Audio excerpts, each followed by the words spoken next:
Yeah, Reynaldo here. Been downhearted baby. In black and white. Not toilet talk like nut cheese. I put up something about help a veteran. And I guess I kind of skirted the real issue, and I want to address it, and I want to try and do it in 3 minutes. So, listen up if you don't mind. Post-traumatic stress disorder. It's nothing to be ashamed of. Doesn't mean you're weak. Doesn't mean you're a sissy. And it's not something to be dismissed quickly and easily. Why do some people suffer from post-traumatic stress and others don't? If they knew the answer to that, wouldn't be any problem, would there? See, the thing about post-traumatic stress disorder is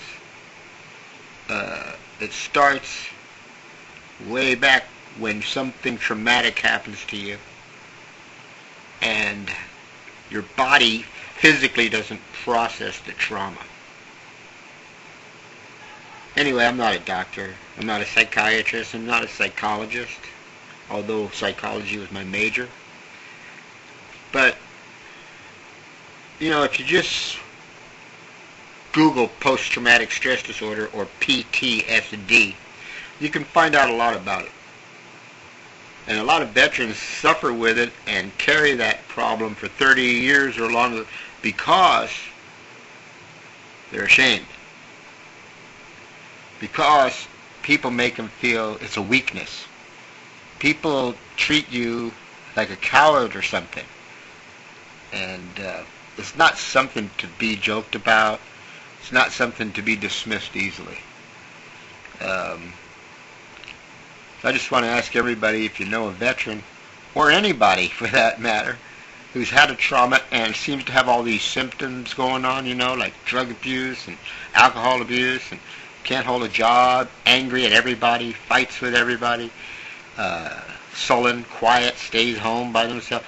You know, a lot of different things. If they're your friend and stuff, try and give them some help. But, you know, check out post-traumatic stress disorder and its associated disorders.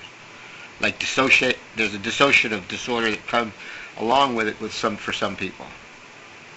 But more important, and trying to stress this point again, the young men and women coming home from Afghanistan and Iraq. Yes, they chose to join the military. Most of them to better themselves in some way. They wound up in a war because politicians lie, but they're doing the right thing in their hearts and in their minds because they're serving their country. I believe people should have a right to conscientiously object. I believe those soldiers, even though they're volunteers, should have a right to conscientiously object to combat if the war isn't justifiable or defensive or whatever. I don't know. I've got a lot of mixed emotions. But here I'm trying to talk about post-traumatic stress disorder.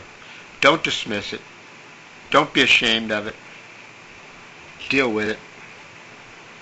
Help others. Peace and love from San Francisco. Reynaldo out.